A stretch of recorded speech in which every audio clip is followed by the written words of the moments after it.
Welcome everybody. Thank you for joining us this afternoon. My name is Kerry Brox. I'm the CEO of the Institute for Learning and Performance, and ILP really values our members, and we like to offer as much support as we can, and particularly now through these challenging times. We've sort of changed or pivoted, as people are saying, to offering more online support. So just to give an update, as of last Friday, we ran our 19th Member Lounge, which now enables members to get together on an informal basis and just chat or ask questions, raise topics that they want to talk about, and and just get the answers and just connect. It's really good. It sort of gives me a little bit of breath of fresh air every Friday, so I'm thoroughly enjoying those. With our masterclasses, thanks to Bill Gerard, our host today, he has coordinated 13 masterclasses. I don't know whether this is our 13th or our 14th, but over 650 people have attended these masterclasses, and we've already got another 4 lined up till the end of the year. So that's all about keeping you connected, keeping you updated with your skills to ensure that you can deliver the best learning solutions possible. So today's session I'm really looking forward to, particularly because stories is such a useful tool or skill to have within our toolkit as L&D professionals. Enables us to inspire and engage our learners. So I'm going to hand over to Bill Gerard, our host this afternoon, and he can introduce Shawn. So enjoy. Thank you, Kerry. Thank you. Nice to see everyone again. I'm really excited about this session. I've known Shawn for a long time, although we just went over how we met yesterday when we did the prep for this. But as Kerry said, stories are such an important part of, I think, transfer of learning, and in so many other ways as well. And indeed, recently I was just reading a book called The Storytelling Animal by Jonathan Gottschall. And it's basically, since the beginning of humankind, storytelling has been part of what we are. It's in our DNA and as such. And so I thought, what's happening now in terms of how stories are being structured, how we might use them, and what might be changing in terms of the way we're working now in this online environment and all that. So I put a call out saying I'm looking for ideas around that. I think it was Deb Key that mentioned Shawn and Anecdote, as well as a couple of others that we're going to be using. So thank you for that, Deb. But I wanted to bring that whole process in. And so Shawn's going to be taking us through a number of things today. And he's going to share a few slides with us. If you want to see him in full when he's presenting, just put it onto speaker view. That way you can see him in full glory rather than all of us individually. And we're going to be doing some polls, and I think he's got some activities for us. We love activities. Yeah, right. So Shawn, I'm going to turn it over to you. And as we spoke about yesterday, I'd really like you to start, if you could, by, well, you start where we went, but I'd like at some stage to tell us a little bit about the work you do helping leaders in organizations to tell stories, to make that presence known to what it is they're doing. But over to you. Great, thanks, Bill. It's great to see everyone. I guess I was just thinking about the fact that, you know, it's been probably getting close. This is sad, but it's getting close on 30 years now of sort of helping, you know, adults to learn, I think is the focus there. I started off in that space around knowledge management, and in there, you were talking about that transfer of knowledge. The knowledge managers back in the day, we're talking about the late 90s, were very interested in tacit knowledge, you know, and how that gets transferred. And that's how I got interested in stories, and then jumped from there into helping people actually to be better storytellers. But it's interesting that just that change, because running the company Anecdote, which started back in 2004, you know, I had a life which was very much one with travel. I'd be traveling from, you know, all sorts of different places. Our company has sort of grown over the years to a point now where we we still are delivering in 28 countries in 11 different languages. And I would travel around to, you know, sort of meet partners and help them, you know, sort of run their training programs. But of course, it all stopped in, well, essentially March this year. My last trip was to London. We were actually opening our London office. I was over there for the big party and opening ceremonies. And then it all came down, and we were all did face-to-face sort of work, if you like. All our training was face-to-face, and we had to, as Kerry was sort of saying, we had to pivot very quickly. So in 2 weeks, we recreated our programs to be online. We had actually done online type programs before, but our flagship programs weren't really designed that way.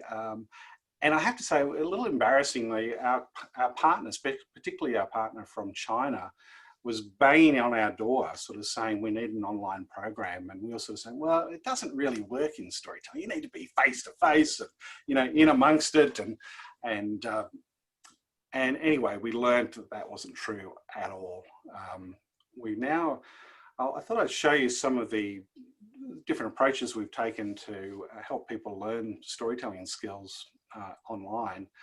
And the interesting thing for us, though, is that we found that people are actually, we're getting better results online than we did face-to-face.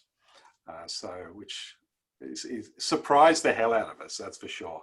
And I'll describe, I think, why I think. I'd love to hear your thoughts on it as well, but I can describe what I thought happened. Let me just share with you sort of like the little descriptions, if you like, of these story programs after they was translated to the online program. I guess, here we go. So we have 3 main training programs. The first one is Storytelling for Leaders. Second one is Storytelling or Story-Powered Sales. And then the third one is sort of more of a consulting engagement. It has some training elements in it. It's called Story-Powered Strategy, where we translate strategies, as the name suggests, into stories so that people can tell without having to, have PowerPoint decks or, sort of plan on a page or anything like that. But the program, this is the Storytelling for Leaders program. And I guess a couple of things I want to point out. One was that, we realized we had to break it up into smaller parts. So we broke up the one-day sort of workshop element into 4, 2-hour sessions.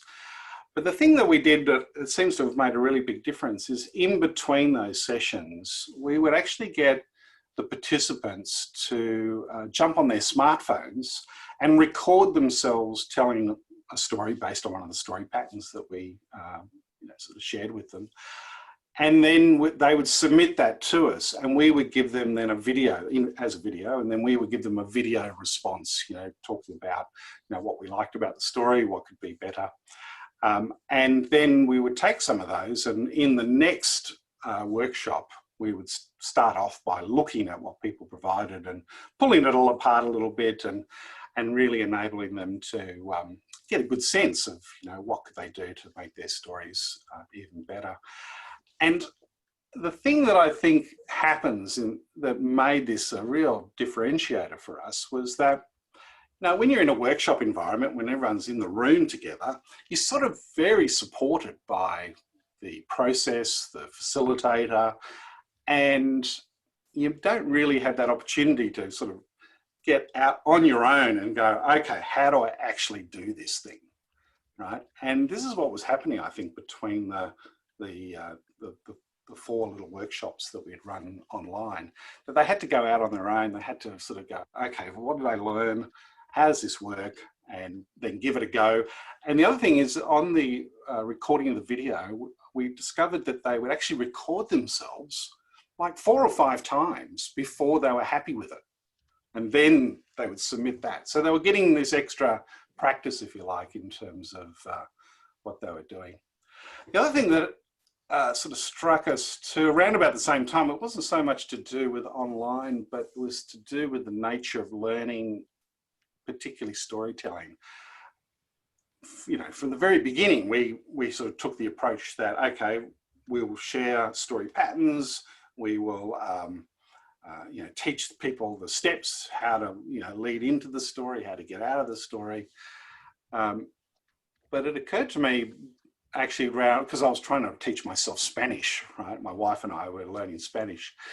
And after 2 years of trying to learn Spanish, we popped on a video of Peppa the Pig, you know, with the Spanish language version of it, and watched it and struggled to understand Peppa the Pig, right? And we kind of realized that, you know, here we were doing it kind of like, almost like the old-fashioned way. We were learning the words and the grammar, you know, and how to conjugate this verb and how to, you know, it was all that. And there was some practice elements to it, but it wasn't enough. So I started searching around for other ways to learn language. And there's a whole field out there which is around not learning language, but acquiring language, right? And you acquire language by listening to the language and have what they call meaningful input. So where you can really make a sense of, okay, someone's handing me a cup and it's saying, and the language is saying, here is a cup and there's the cup right in front of you. And you can make these connections and you sort of, over time, you build the language up through acquisition. It's of course what kids do, right? And it's what you do when you travel to the actual country and you immerse yourself in the language. That's the way in which you learn the language in many cases. So we started to do that with storytelling. So we would immerse our participants in lots and lots of stories, right? So they could hear stories over and over, and then getting them to spot those stories, which is a big part of the noticing element, which helps a lot in teaching this. So I just thought I'd start off by sharing you a little bit about what we've been doing on our move into this virtual world. It's certainly not complete, that's for sure, and we're learning a lot as we go along. The other thing I would say about this program, apart from the workshops, is that we nearly, in every case, we have what we call a deliberate practice program. So we want people to be prompted to, you know, practice what we've helped them learn. But the thing that we've learned there is that in the early days, we would give them tasks to do, right? Okay, this week we want you to do this little task. And we had this concept of micro tasks. But we discovered that for most busy business people, they look at it and just groan, right? They look at it and go, oh my God, I don't have time. I don't want to be given tasks. You know, tasks are boring, right? So we had to change our mindset there. And now what we talk about is we have a series of gifts, in the sense of, here's a funny little story you can have a look at. You know, here's a business person telling a story in this situation. You know, you might find that interesting. And so instead of these things they have to do, it's just these fun things they can experience. And we found the main reason why we have all these weekly activities is to remind them that they're learning storytelling. So that when they go into their meeting and they're thinking, okay, I've got a big presentation, they go, oh yeah, I'm doing storytelling, that's right. Let me think, what would be a story I should kick off here with in terms of this presentation? So it just gets them in that mindset of the fact that they're, you know, learning storytelling. And of course, you know, running group coaching is another element of it as well. Now, I wanted to run a couple of polls just to get things started. Bill's got the trigger for the polls. So I'm just wondering, Bill, if you wouldn't mind kicking them off. There's just 3 questions. I'd love you to answer. So if you wouldn't mind, hopefully you can see the polls at the moment. If you wouldn't mind jumping in and answering those, that would give a good sense of where people are at.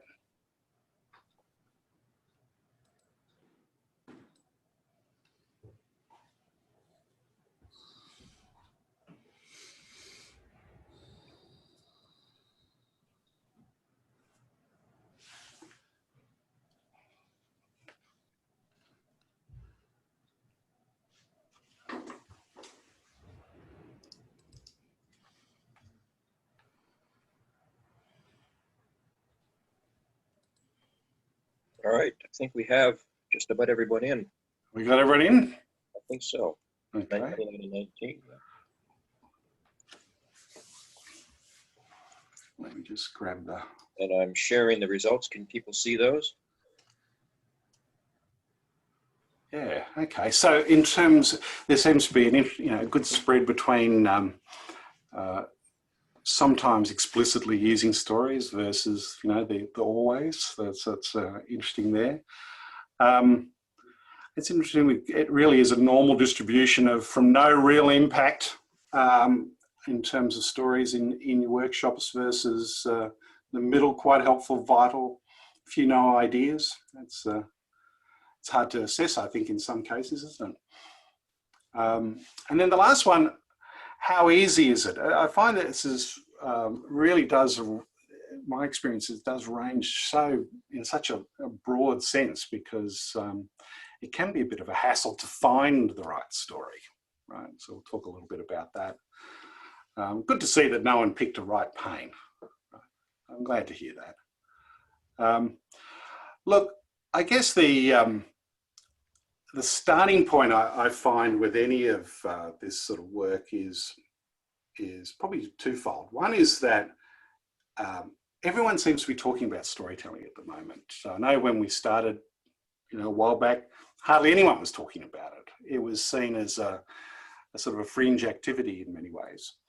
But now everyone's talking about it. But unfortunately, I'm finding that people are using the word story, but actually not talking about a story, right? They don't actually mean a story. They just mean general talking, right? They'll sort of say things, oh, so what's your story? Well, you know, my story is really about persistence and focus and you know, providing the real help to my customers. That's my story. Has anyone heard that type of response to story? Yeah. Well, of course, that's not a story. It's just a few one-liners, right? And you can't get good at storytelling unless you are telling stories.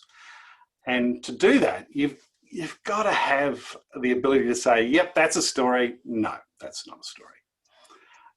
Now, we developed a little framework to do that. I wanted to share that with you. Unfortunately, if you haven't seen this before, it's one of those things that once you see it, it's a curse, right? Because from here on in, you just see stories everywhere, you know, because stories, as Bill was saying, you know, we've been telling stories from, you know, from the very beginning. So, but you kind of need it. You need to be really good at this so you don't fall into the trap. I remember going over to the US for a project, and they were very excited to show me a story bank that they'd put together, a big insurance company, and they'd videoed all their employees sharing stories, right?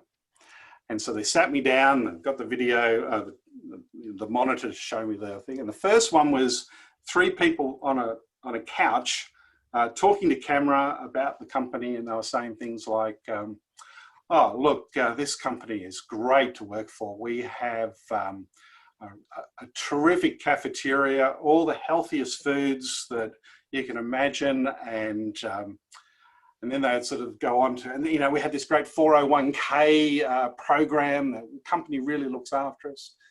And the people who'd organised it were looking at me like, hey, look at our great stories that we've got. There was no stories. They had spent all that time and effort collecting their story bank without any stories. And they were wondering why you didn't get that engagement, people leaning into it. So that's the starting point. So let me just show this here. Little spotting stories. Forgive me if you've seen this, and you know, we've been certainly showing it for many years now. But for us, we take a really, I guess, just a very basic view of stories. It's not that. Certainly, you know, Jonathan Goshal sort of takes what I call the big S storytelling view.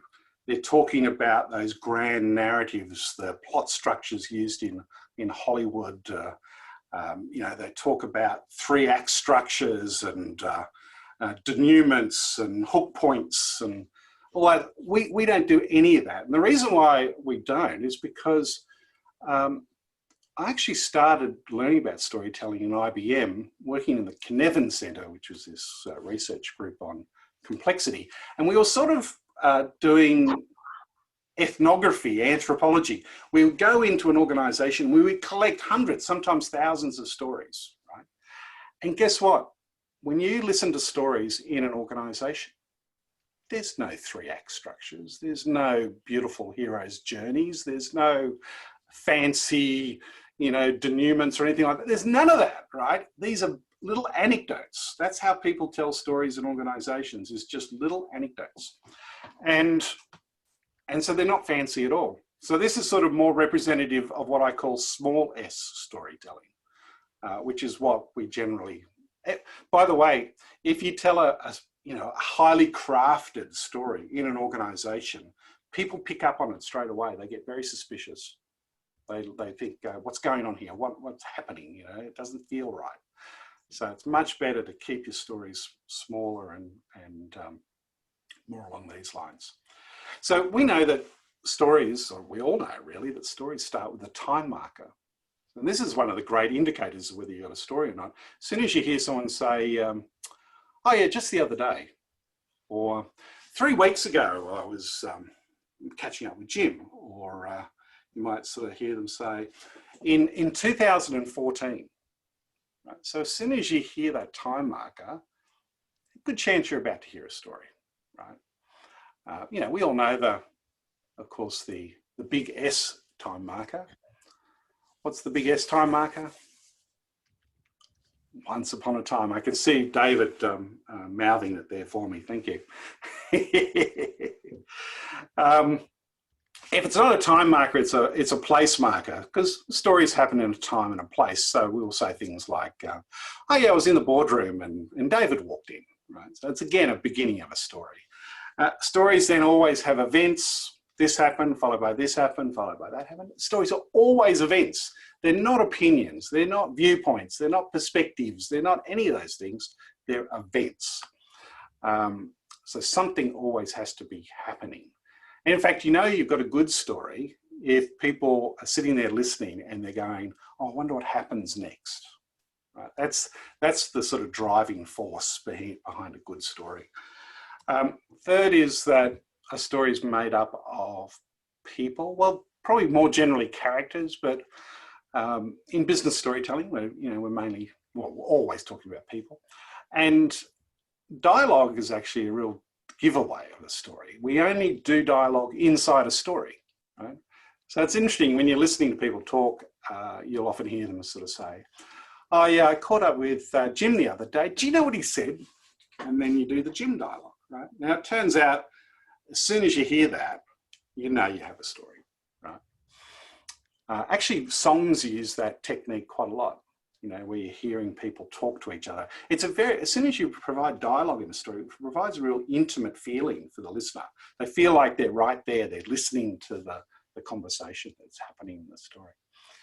And so I could share a little story that, I could share something that has those elements in it. But it won't feel like a story, right? So if I sort of said, look, I got up early this morning and I got myself ready, came into my office and I got through 3 different meetings and then I got myself ready for this particular presentation. Right? Now, that doesn't feel like a story, right? Because a story always has to have something that's unanticipated, that when you hear it, you sort of go, oh, okay, I wasn't expecting that, right? So and by the way, my diagram probably suggests something much bigger than it really is. It just has to be something that's unanticipated. Could be you bumped into someone that you hadn't expected to bump into, then it becomes a story, right? And of course, it's not a business story until it has a point. So you've got to remember that in a business setting.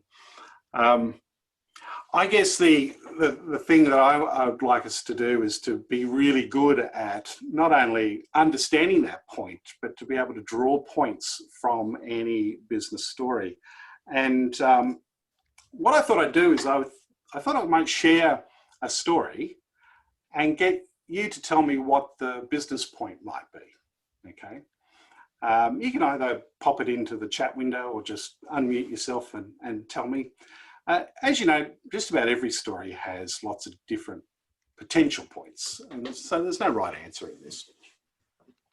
So a few years ago, I was doing some work for Mars Incorporated, And at that time, their chairman or chairperson was a lady called Victoria Mars. And I don't know if you've ever done work with Mars, but they're sort of quite a humble, family-run giant business. You know, Mars bars and all those chocolates, but they do pet food, they do you know, condiments, all sorts of things. And so the you know, usually the very most senior roles in the organisation are filled by people from the Mars family. So, you know, people with the surname Mars, everyone sort of sits up to attention and, you know, gets excited when they arrived. And in this particular occasion, Victoria Mars decided to go and visit her organisation in Malaysia. And one of the things that she likes to do is to go into the supermarkets to sort of see how their product is displayed on the shelves. And on this particular day, she was taken by the head of sales to show her one of the displays. And Victoria Mars would have been probably in her early 60s at the time. She was quite a snappy dresser, lady probably about 5'6" or so, lots of energy. And anyway, she was following the sales director to this particular part of the supermarket, one of the aisles. And as they came around the corner to walk down the aisle, they could see that the presentation where the product wasn't completed. One of they call their colleagues in Mars associates, one of the associates was still packing together the products, and she was on her hands and knees, and she was, you know, furiously trying to get this thing done. And so the sales manager starts to speed up, you know, and Victoria Mars starts to speed up. She starts to get a little bit in front of him, and he speeds up. And anyway, Victoria Mars gets to the display first. And the first thing she does is she gets down on her hands and knees and says, "How can I help you?" You know, and she starts, you know, getting the cans and stacking them up. And the sales guy, he's standing there. He didn't really have any other choice, did he? He had to get on his hands and knees as well. Anyway, so that's a little thing. That's a story that, you know, they tell a lot of stories in Mars, actually, around their values. But what do you reckon? What point could you draw from that story?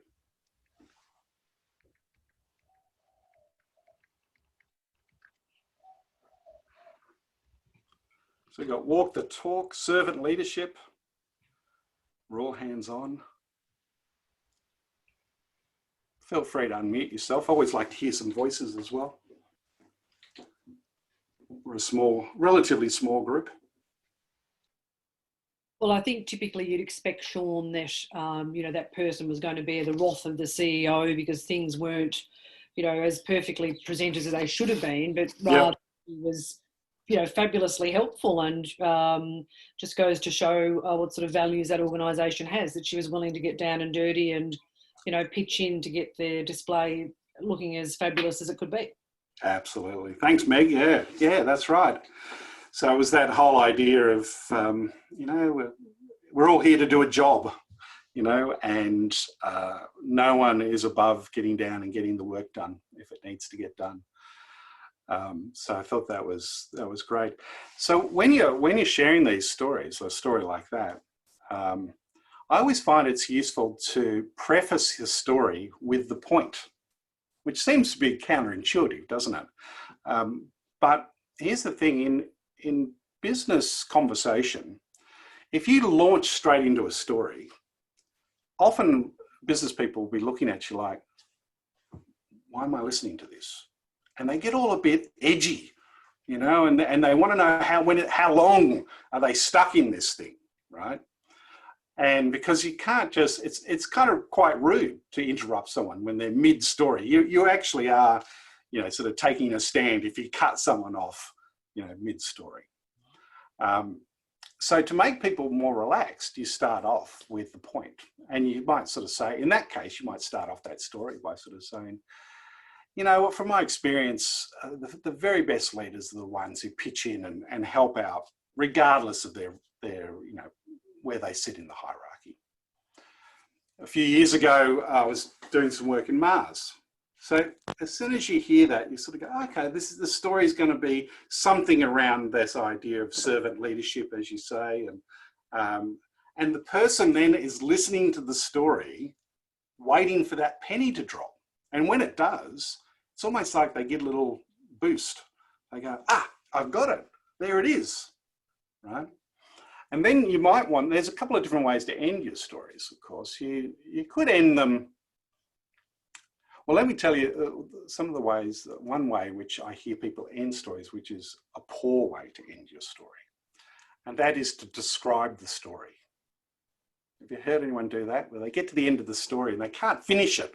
And they sort of go, so, you know, what that was all about is you could sort of see there, Victoria she's very senior, you know, in Mars as the chairperson. And, you know, really, she probably, I mean, no one would expect her to get on her hands and knees to help the associate. But the sales guy, you know, he was quite hierarchical. And they go on and on and on, more or less. It's like someone telling a joke. And at the end of the joke saying, okay, let me explain the joke. Right? You don't want to go down that point. But what you do want to do is just restate your point, right? And, you know, and very succinctly, you know, sort of say, yes, servant leadership, you know, can be a massive impact for an organisation, something along those lines. Another nice way to, depending on your group, another nice way to finish your stories is to ask a question. So you finish, you know, the story, might be a little pause and you sort of go, so have you ever have that sort of thing happen in your organisation? Does that remind you of a leader that you've ever seen in action? And you'll be amazed that stories really do remind people of stories. So as you share a story, chances are your listeners will be reminded of other experiences that they've had. This is how a dinner party works, right? It's not like you walk into the dinner party going, okay, I've got 5 stories to tell. I'm going to start off with that winery story. It's a real cracker. And then no, you just walk in and someone says something and that reminds you of something and then you tell another story. And actually I learned this year something really important about connection stories. I'm going to touch on connection stories. But I used to think that connection story is all about telling a story to connect. You think that's obvious, right? Oh, you tell this story to connect with people. But my colleague, Mike Adams, sort of said, well, that's half the story. The connection happens is when someone tells a story back to you. That's when you're connected. Because at that point, you now are showing that you have something in common. Right? So that's where the connection actually occurs, is the back and forward of stories, not just the telling of the story. Now I mentioned it's good to have that point at the beginning of the story. Another real good reason for it, I call it a relevance statement, right? You're stating why this story is going to be relevant to the listener. But it has occurred to me that one of the other reasons why you have this relevance statement is to grab attention. I've seen this now a few times just on various video clips where you're watching people, you know, those sort of conversations where everyone's kind of talking over one another and it's highly engaging, you know, they're really getting going for it, if you like. If you tried to tell a story while that was happening, you know, just launched into your story, people would just wash over you, right, with their comments. You have to stop people. You have to sort of say, no, I've got this really, really interesting point. So, you know, imagine everyone's talking over each other and you sort of say, yeah, but, you know, a small thing can make, and then they talk over that, so you didn't quite get your point out and you might try again. Go, no, guys, look, fair dinkum, I've seen it. A small thing can really make a difference. Now there's a pause and they're literally waiting for you to give you the evidence for that. You can't just sort of say that without something to back it up. They're sort of more or less waiting for you to tell the story, right? So that's the other reason for this, you know, sort of putting the point before the story. So you can grab that attention in those sort of situations where, you know, the conversation is all over the place. Now, I said early on that I really believe in the acquisition element of storytelling. And of course, the way in which you do that is obviously hearing lots of stories. And I think podcasts is a great way of doing that. It's really interesting when you look at the most popular podcasts, they're all story based, right? You know, if you look at Malcolm Gladwell, he's sort of sharing stories. You know, there's This American Life, fabulous storytelling. They're sort of longer, beautifully constructed stories, but you know, stories nonetheless.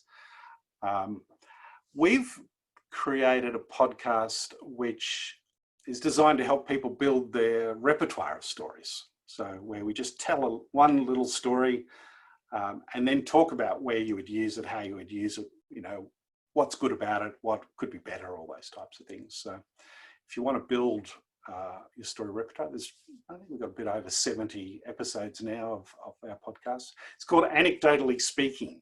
So if you want to check that out, you'll be able to build some stories there. Now, I wanted to, let me see. Should have the time in front of me somewhere. Can't believe how. We're going to 4:30, aren't we, Bill? That's our time marker. Yes, you're going to go to 4:30, but we'll continue the storytelling after that. Good. Just a fair warning for everyone. You're going to get a chance to tell a story if you want to at the end of this session. So excellent. Keep that in your mind as well. Bill's running that. Good.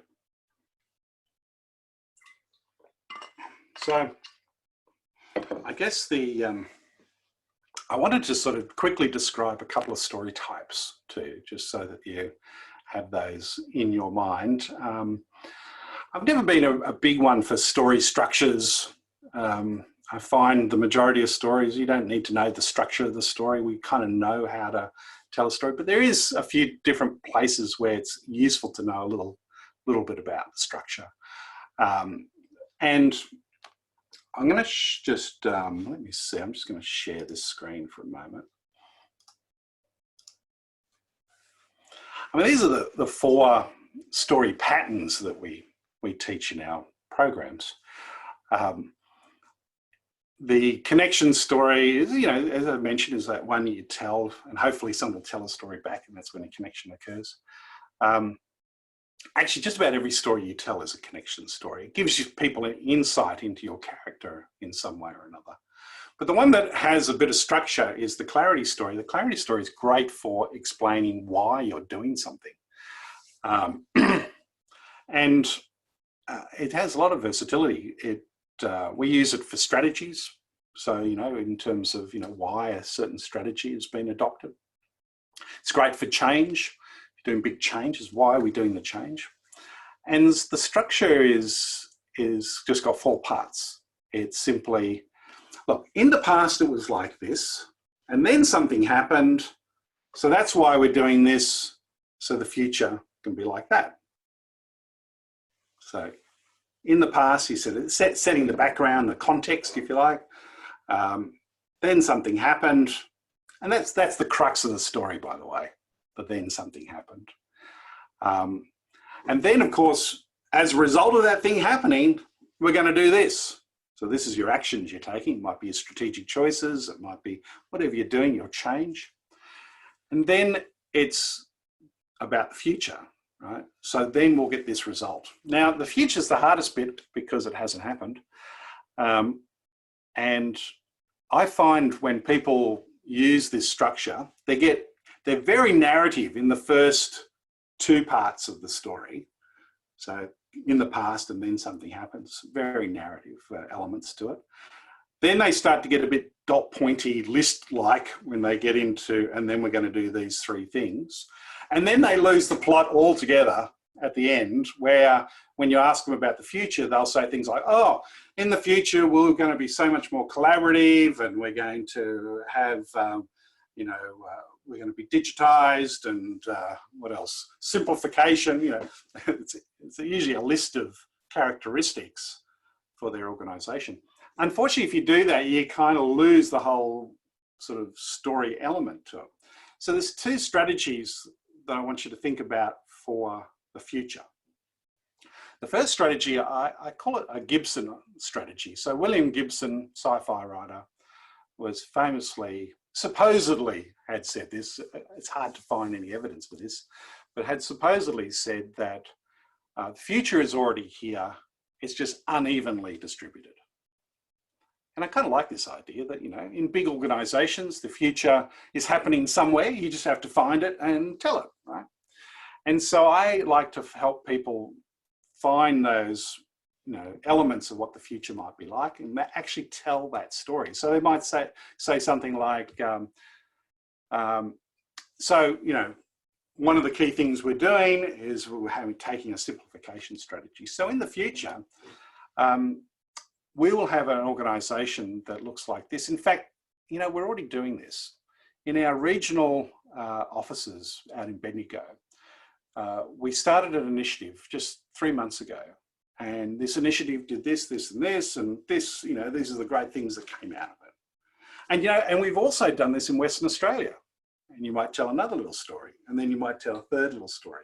And what it does is it keeps the whole clarity story as a story, as opposed to sort of fading into dot points, which you can easily do. If you can't find examples of where it's already happening, the next best thing is to use the magical phrase, so imagine this. And as soon as you say, so imagine this, you can make up any story you like, right? The key to it, though, is to make up a story that could happen, right? It's got to be believable. So, you know, it can be kind of boring little stories, but at the same time, give people pictures of, pictures are really a key element of this. Yeah, pictures of what's happening, what could happen. So, for example, working with an insurance company that was doing a whole bunch of things to digitize their products. And one of the imagine if statements was simply, imagine this, 22-year-old David, who's just got his first car, grabs his smartphone, and in 2 button presses, his car is registered, right? So imagine this, and then, you know, another scenario is created. So those sort of futures are something that really help people. The thing about these things is these are all still small futures. If we had more time, we then could talk into the big futures. How do you tell big stories about the future? Which I think is also super important. Just to finish this diagram though, the influence story is around how do you counter. The idea is that you can't beat a story with just facts. You can only beat a story with a better story. Right? So you can't beat a story with facts, just facts, by the way, because stories can have facts in them. You can only beat a story with a better story. And so in organizations, you often hear a story that's zipping around that's causing the organization pain. The worst thing you can do is go, no, that's not what happened. No.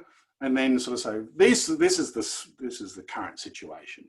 Because all that does is get people to dig their heels in and you know, change sort of grinds to a halt. You actually have to tell a better story. And sometimes you have to do something to create a better story, right? And the last one is just around how do you move from case studies to success stories? It's something that is important to be able to do. Now, I guess one of the last things I wanted to show, I wanted to remind you of this little error that I see, and then I want to do a little activity at the end just to finish off. I did send out a little PDF of a sort of 3 levels of story structure, story mapping exercise I want to do. But before we do, I just wanted to explain this slide here. One of the things I see is I saw almost like the rookie 101 error in storytelling.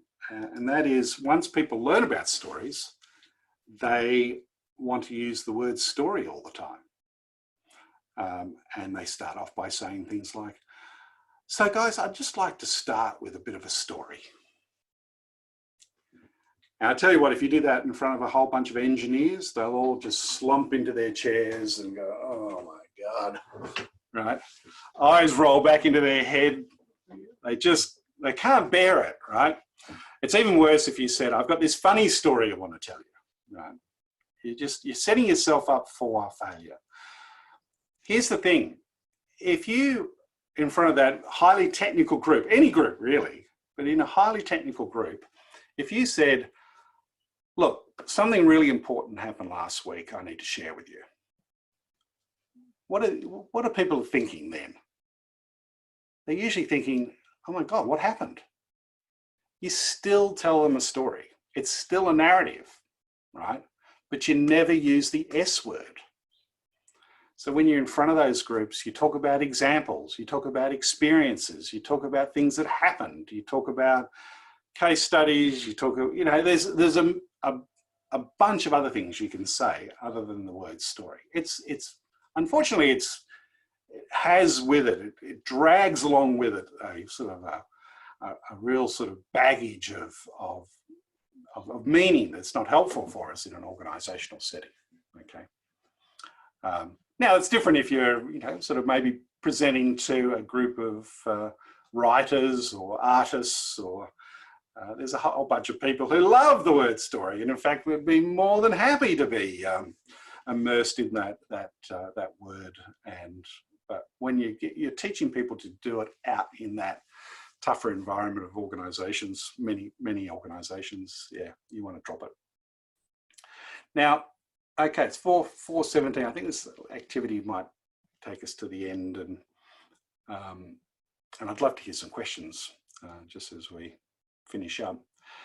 Did everyone get that little document that we, yeah? Okay, so I hope maybe you can print it out, or even if you haven't got printed out, you can sort of see it. I just want you to think about this, because the real way to make your stories even better is to get further and further down. I'll just bring that diagram up, actually. Here it is here. Where is it? Oh, here we go.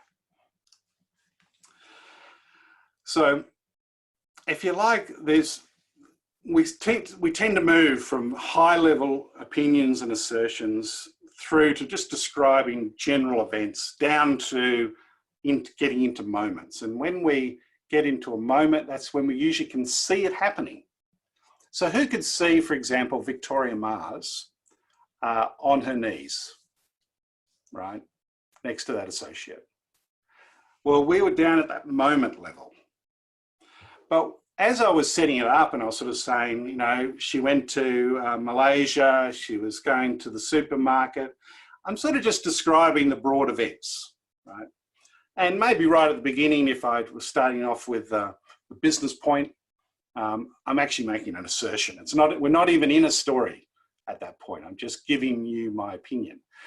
Now, it's interesting, if you ask many leaders to describe a value and why it's important to them, their first attempt is nearly always in the statement, assertion, opinion level. They'll say things like, oh, look, integrity is really the most important, one of our most important values. You know, I try to really live that on a day-to-day basis. And if we can all do it, it really makes a big difference to our business. Anyway, they just go on and on and on, and they can talk like that for, you know, seems like forever. But they never get into story. They never get into the broad events and get into the moments. And to make it interesting, they need to be able to tell a story. So I'm just going to share another story, and I want you to see if you can map where I am in this story in terms of, you know, my assertions, my broad events, down to the moments, and back up again, right? And the story that pops to my mind is actually just has come to me thinking about that word integrity, right? So one of the big banks did an exercise where they wanted to find stories relating to the key values. And my job was to go in and find some of these stories. And I remember this one story where a young lawyer, in fact, he was just starting out in his career at the bank, just come out of university, and he was asked to do a little bit of, lawyering sort of work for another part of the business, and finished the work, tied it all up, and he sort of got it all ticked off and everyone was happy. Then he realised a couple of days later that he'd made an error in the work. He opened up the file. He's looking at it on his computer, and he's going through it, and he realises, he'd made this error, but at the same time, as he's thought about it, it was an error that probably wouldn't be picked up, right? And for a moment, he thought he was just going to let it slide. But he asked himself the question, do I want to be that type of lawyer? So, he got up his gumption and went to his boss and sort of said, I made the error. The boss had to go to the other part of the business. Yes, there's an error. This is how we're going to fix it. It all got fixed up. And in the end, there was a lot of praise for this young fellow who did the right thing. It was a bit messy. It was a bit annoying. It wasn't a really big impost on the business, but at the same time, it showed, integrity in action in the organisation. So anyway, that's my little story. Tell me, perhaps if we can unmute ourselves and people can give me a bit of a sense of where you saw the general statements, opinions, assertions versus the broad events versus the moments. You set it up to start with by saying, there was a big bank, their key value is integrity, and you came in looking for stories within the organisation that would support that. Beautiful. And that's at the, which level, Gail? That's at the statement assertion. Statement assertion, most definitely. Rightio, good. What about broad events? When was I in that broad event way of speaking?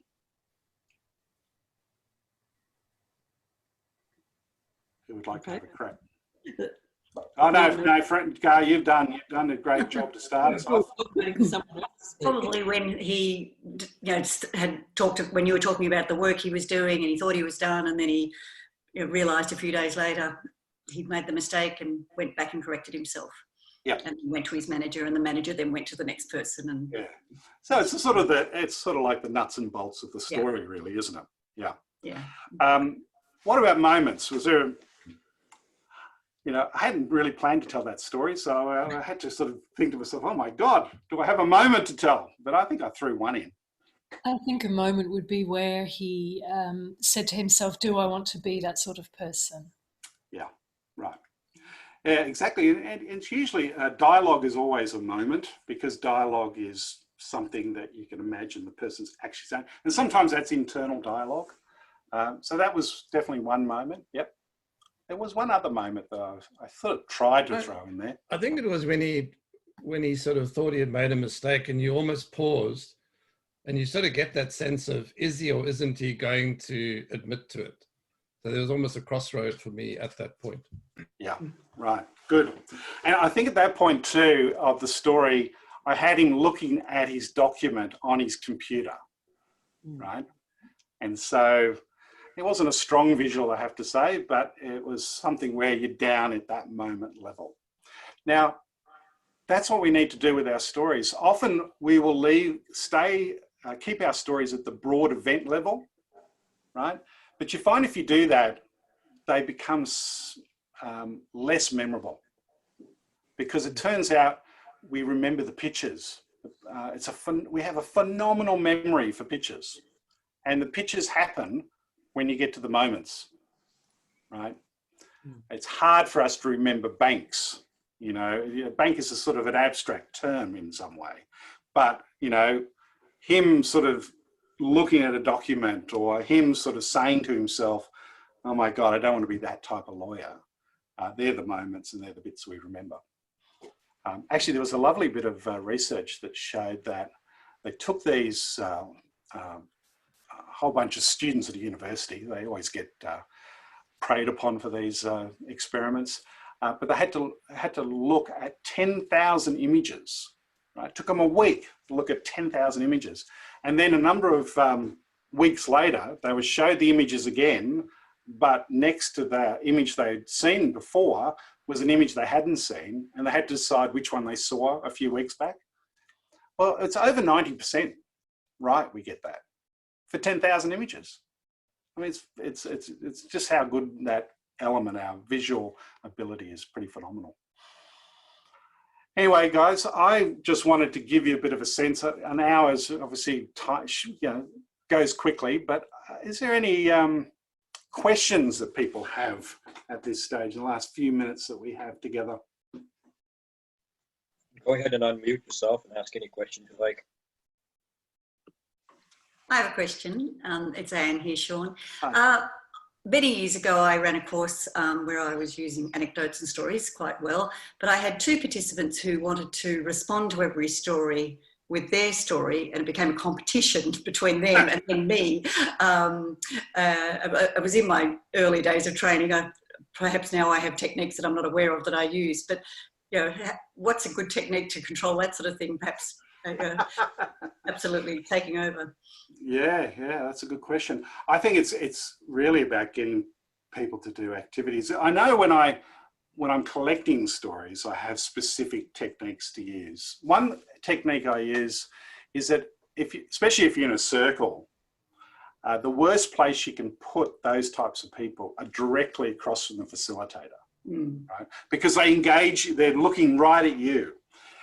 If you know you've got those people, and let's say there's a break and you can reorganize the room a little bit, put them next to you so they're looking at the participants, right? And the participants will give them dagger eyes to shut up. By day 3, they were being actually told to shut up. Right. And if that doesn't work, I like to always have a pad handy, and I just sort of say, look, it would be great. One of the things would be really good, just have someone to take some notes. And I give someone the job to take notes. Really hard to tell a story and take notes. I don't know. You guys have any good techniques for stopping the garrulous folk? Talking sticks. Walking sticks? Talking sticks. Oh, talking sticks. Talking sticks. Okay, yeah. Talking sticks. Thanks, David. Yeah. Tell the story, pass it on. Yeah. Yeah, good.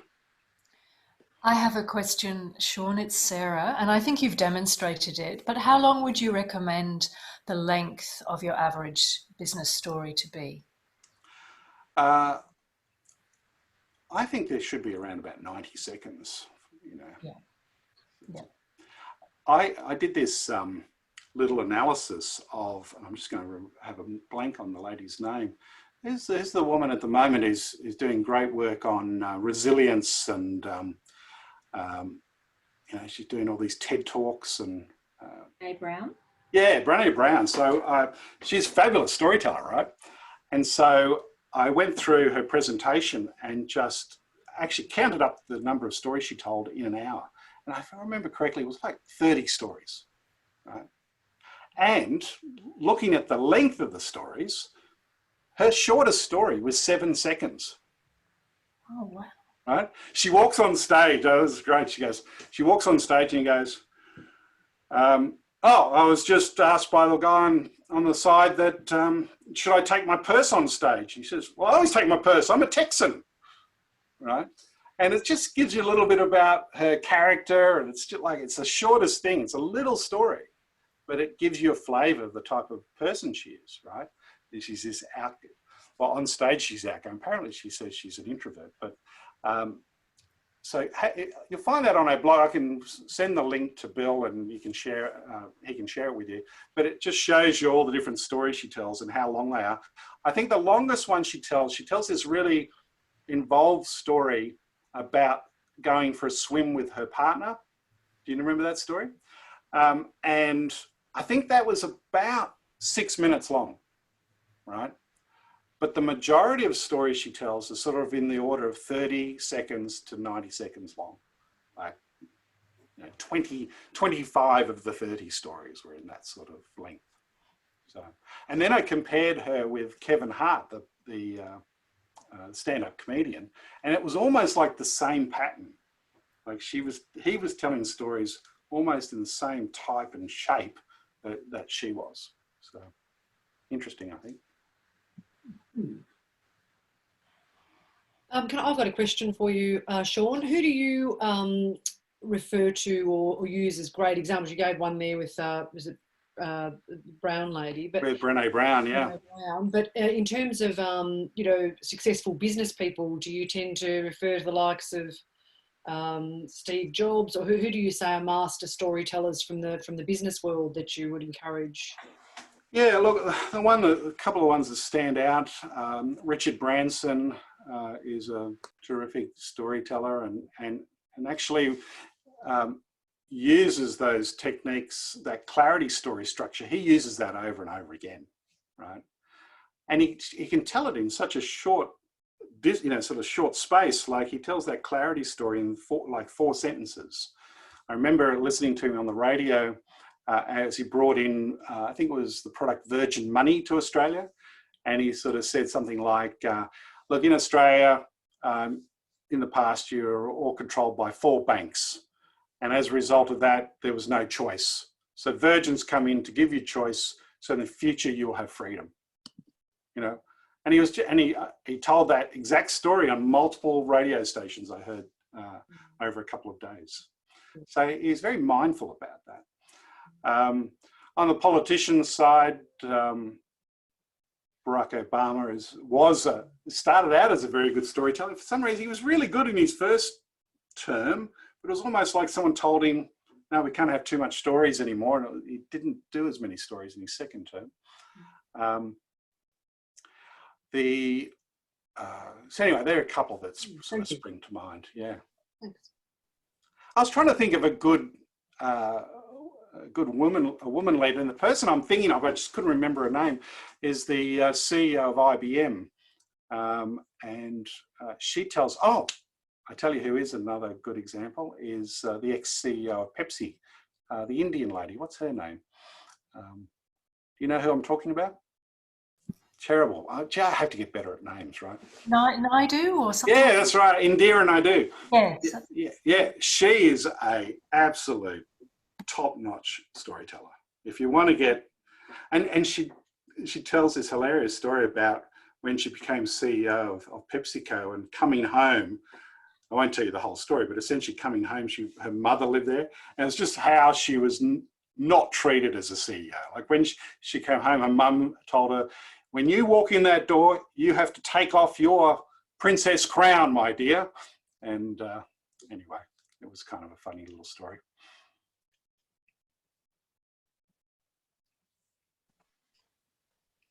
Shawn, I think what I might do is ask people if they would like to share any of the stories that they might use over time, particularly in learning and development. And if you would, that would be terrific to hear. One of the things I've always found with stories is relating them to the business need, but as part of the learning process.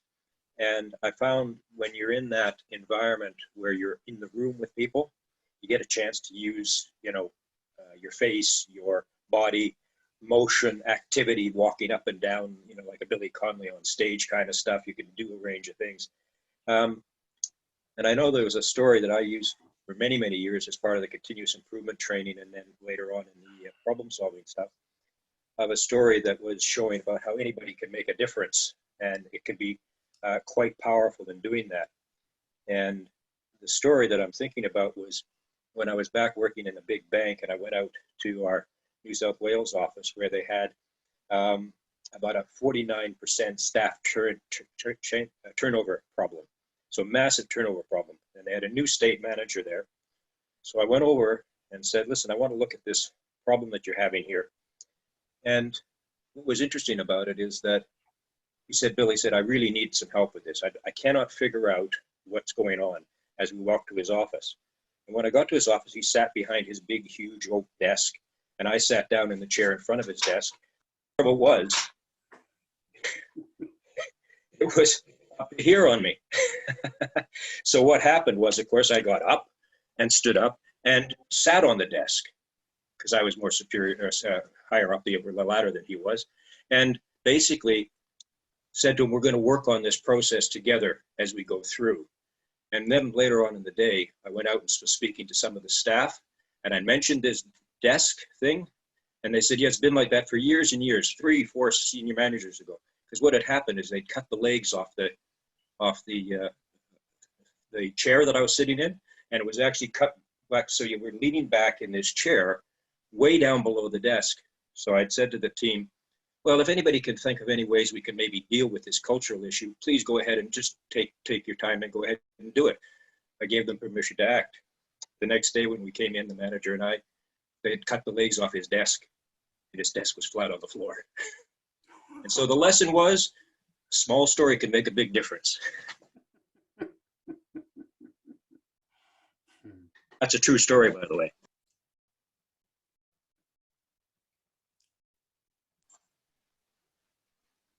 Come on, you're all storytellers. Tell us something.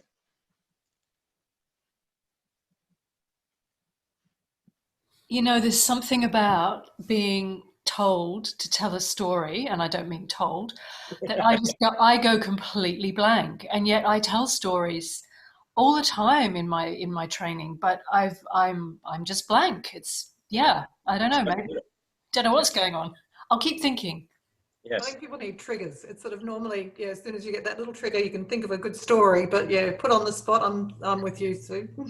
That's that time when you're sitting back and you're saying, hopefully it's like the dinner party. You know, somebody says one thing, somebody else says another thing. I remember when, and things like that. Because we all tell stories. Yes, Gail.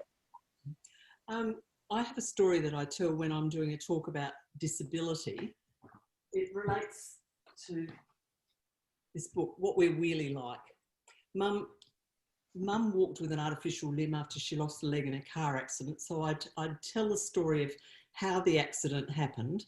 And I have people sort of sitting on the edge of their chair because it involves smashing into a concrete pillar at the start of a bridge and the car being ripped in half and all this sort of thing. But I say that one of the most important things about dealing with Mum's disability was the fact that she always maintained a sense of humour. Now, I don't know how well you're going to see this if I stand up, but I'm fairly tall and very upright when I speak, and that's the way I always walk. So I'm standing there being, you know, Mrs. Silverhead and whatever, doing a regular talk, and then I launch into this story about Dad coming up from the shed with an artificial leg under each arm because they were having a hard rubbish collection. When you've got an artificial limb, they don't fit forever, so you have to have a new one tailor-made, and the spares aren't going to fit anyone. And so Dad asked Mum, can I get rid of these legs? And she said, of course you can, but don't just put them on the footpath. Why don't you droop them over the old television that's out there? So then I actually droop myself over a chair, so the audience are basically seeing my backside and my legs dangling over the top of a chair, which completely floors them. And if they've been getting a little bit drowsy before, they're always laughing then because that is so totally unexpected. And then I just explained that when the guys came in their tip truck, they jumped out of the truck and then stopped dead in their tracks because it really did look like a dead body. When they realised it was artificial limbs, they put the rest of the rubbish into the truck and then drooped one over the tailgate on one side and one over the tailgate at the other side and drove off. They were going to have fun watching people's reactions. But that's just a story that goes into a talk about a topic that can be potentially very sad and quite tricky to deal with. And it adds some humour. That's great. That's a lovely story. There is a little bit of a hierarchy of story topics, if you like, and at the very top of the hierarchy, things that we just love to hear, even though it can be totally gruesome, is anything to do with death. Because we've learnt over the millennia that it's good to avoid death, and the way you do it is you hear other death stories and you go, okay, I'm not doing that, and I'm going to do that. And then under death is safety for children. So, you know, is really the next one. Third one is, well, it's probably anything to do with sex. And then the fourth one is power. We love stories about people who have power. Because again, people with power can have impact on us. So we tell stories about that to see how we can deal with it. or might deal with it. I can back that up, Shawn. Many years ago, I had a certificate course that went for about 10 weeks. And one of the participants was a very young man who was a mortician. And every week we just circulated around his stories, and we learnt so much. You know, at his final presentation, he gave all of us a little plaque for our eventual coffins, which was a great hoot. Oh, really? That we all became preoccupied for those 10 weeks with death stories and his experiences. It was quite amazing. Yeah. That's good. So, Shawn, I'm interested to know what comes underneath power. Is it all other stories? Well, I haven't quite worked out what the hierarchy is after that. It's sort of, it's all other stories, I think. But it's really anything that people feel that they can learn something from or find, that's at one end, and then there's the entertainment end, things that make you laugh, things that make you sad. Things, emotion is a big part of it. Have people that have been in the call, have you been using stories in your online presence as well? What's the impact that you've had with that, and how are you feeling about it, and how are they seeming to be being taken up? I think the responses have been flatter. It's been more difficult because I think, Shawn, you said early on about not being in a room, not having that sense, and then you said actually it's working really well. And I haven't done a lot of online stories recently, but the response is more muted, not literally, but yeah. Yeah, one of the things I find with that is you need to stop sharing your screen, because otherwise you just that little thumbnail. If you stop sharing and then you get that sort of gallery view, it's a lot easier to engage with telling stories. Yes, I agree with that. I'm back into gallery view now because you want to know that people are there. Otherwise, all you're seeing is one face talking. That's what it is.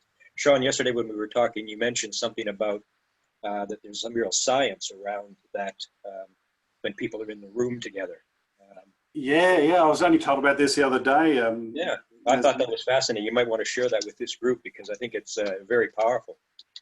There's just a few different experiments showing that certain things sync up when people are together and are telling stories or even just experiencing this story.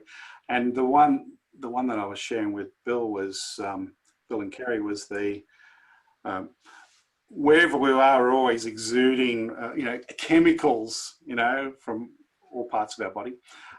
And they took a group of people into a picture theatre and were measuring that sort of chemical construction, if you like what were the components to the compounds that were being emitted. And before they walk in to watch the movie, they're all doing different things, but once they get in the movie, they're all experiencing the movie. The chemicals start to come and become the same across all the different people. So they're syncing up their, the emissions that they have from each individual body, which is kind of weird, isn't it? And it's sort of, I think that describes a little bit about why, that Zoom is kind of exhausting, because on the one hand, we're seeing people and we kind of think we're in the same room, but at some other level, we know we're not, right? Or we're being confused that we're not in the same room as those people for all the other things that we pick up when we are together. But the other experiment I just thought was amazing is they took people and put them into MRI scanners, and they got one person telling a story and the other person listening to the story. And as they're mapping, the brain patterns, as soon as they got into the storytelling element, the brain patterns synced up. And one of the things that amazed me was that every now and then, the listener brain pattern would get ahead of the teller, right? What do you think's happening in those situations? Anticipation. Anticipation. And as soon as anticipation occurred, comprehension goes up. Because you're so engaged, you're so thinking, okay, but what happens next? You're going and you're pushing forward into what happens next. You can only do that with the story. You can't do that with a series of disconnected dot points, right? there's no way for you to predict what happens next in that situation. But with the story, you know, you can do that. And when you do that, yeah, comprehension goes up, which I thought is amazing. Trevor, you had a question there for Shawn.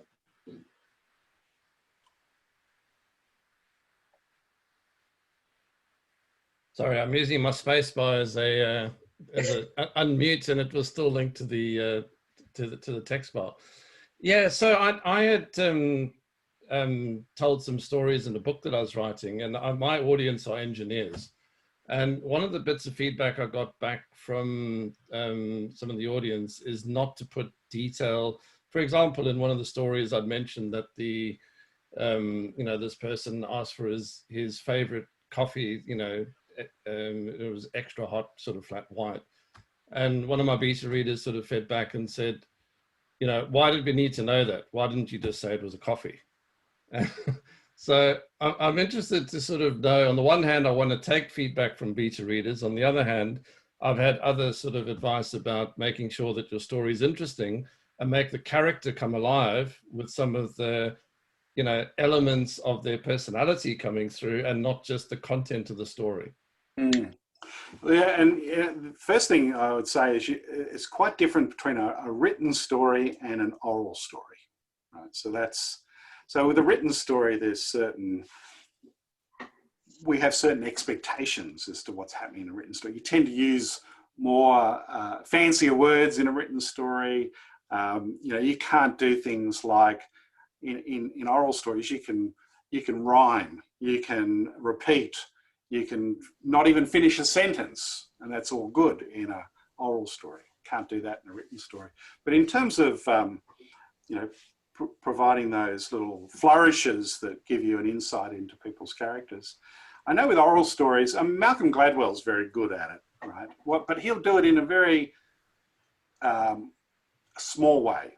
You know, he'll sort of say, yeah, so Bill's an engineer.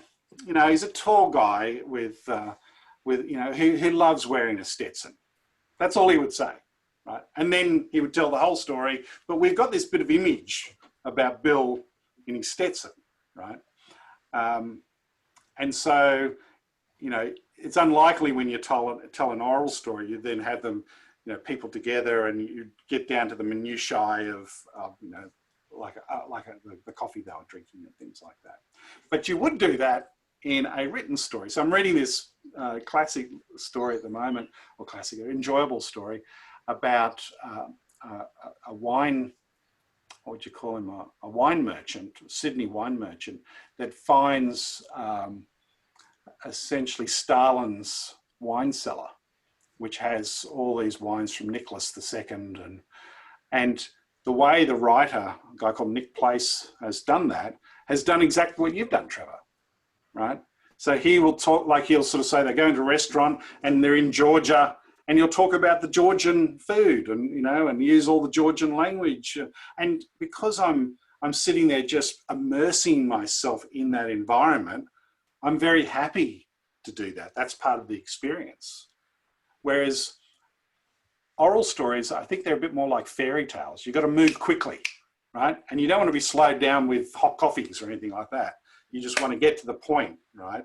In a way that sort of makes sense, and it's, you know, and it grabs my attention, but without being sort of diverted. Yeah, I think that's a really good point. Thanks very much. It kind of reminded me of Gail's story. You know, she had to sort of explain to us that, you know, I'm really tall, and it really added to the story. Yeah. Which you would have had to have done in a book, which you wouldn't necessarily do if you saw her. Yeah. Think, oh, you immediately get that. So, you know, that's really helpful. Thanks. You'll also see it in novels.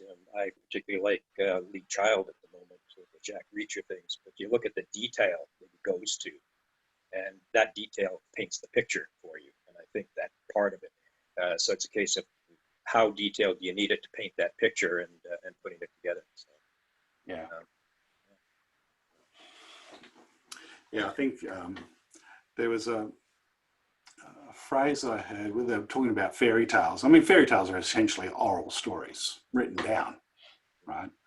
And the writer, Philip Pullman, actually said with fairy tales, if you have to move fast, you've got to travel light.